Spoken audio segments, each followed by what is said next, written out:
You know, have you ever stopped to think that what you call you, this solid physical body, might just be the tip of the iceberg? That just beneath the surface, there's this huge, incredible landscape of pure energy. Well, let's dive right in, because we are about to explore the map of your very own inner universe. This quote, wow, it comes from a text by a seer named Zoran the Ancient, and it just throws down the gauntlet right from the start. It's telling us that our true nature isn't just flesh and bone. Nope, it's something way more expansive, like a whole galaxy of swirling energies. It's a pretty wild idea, but it is the foundation for everything we're about to uncover. So that's the big question, isn't it? If we're an inner cosmos, where's the map? How do we even begin to navigate it?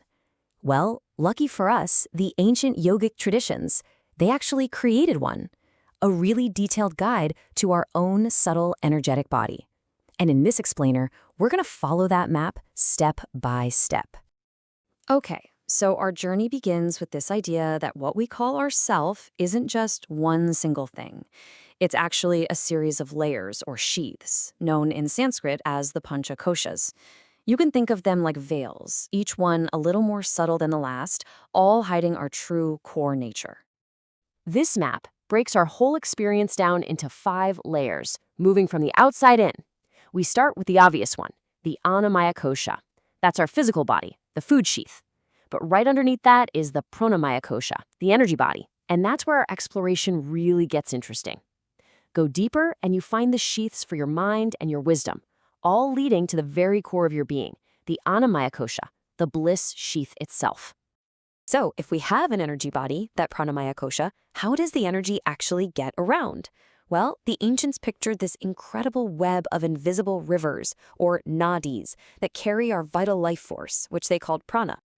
Get this, 72,000. That's the number of these energy channels that are said to crisscross our subtle body.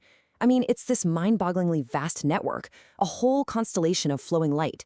But hey, don't worry, you don't need a cheat sheet for all of them. For what we're doing, we only need to focus on the 3 big ones. So the 2 main currents are called Ida and Pingala. On your left side, you have Ida, the moon river. It's all about cooling, feminine, intuitive energy. And on the right, you've got Pingala, the sun river. That's your heating, masculine, logical, action-oriented energy. We all have both, and the whole game is about bringing them into a perfect balance. And here's why that balance is so important. When the sun and moon energies finally click and unite, they can flow into a 3rd central channel, the Sushumna Nadi. This is known as the Royal Road. It runs right up your spine and it's considered the superhighway for awakening higher states of consciousness.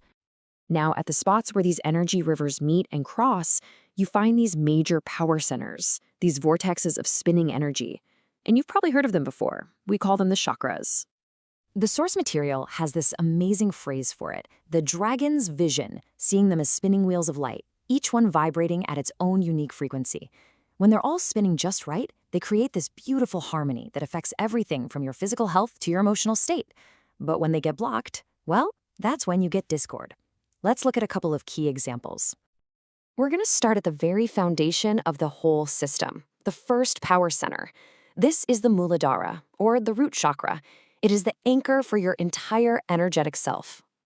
You'll find it at the base of your spine, and this chakra is all about your most fundamental needs: survival, security, feeling grounded and stable in the world.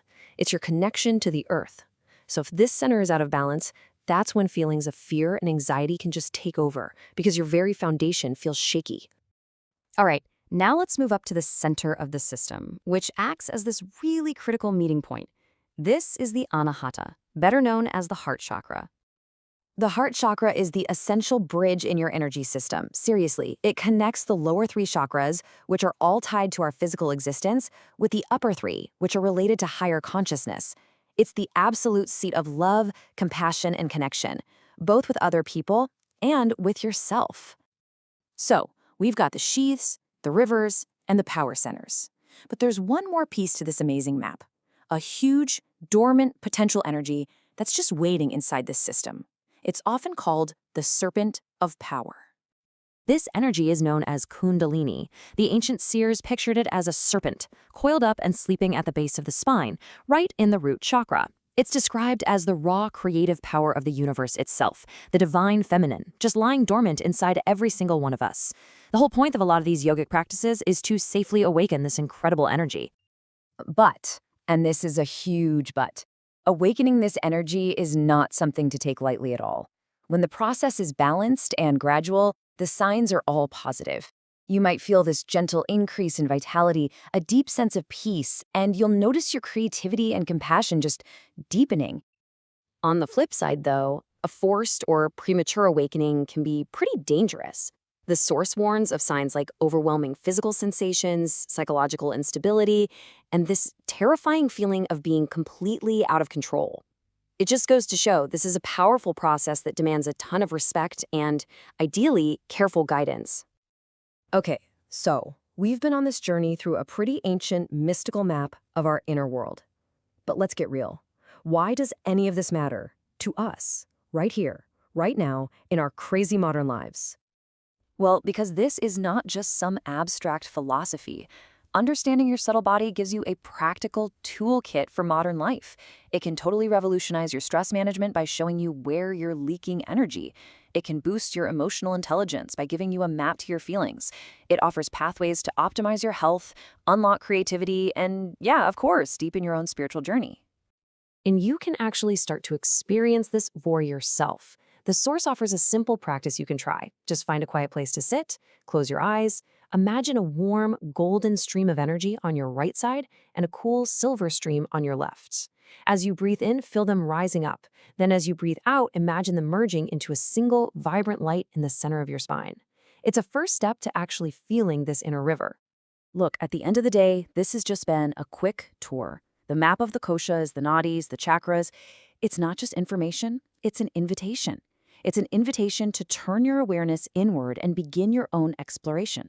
So the real question is, now that you've seen the map, what will you discover in your inner cosmos?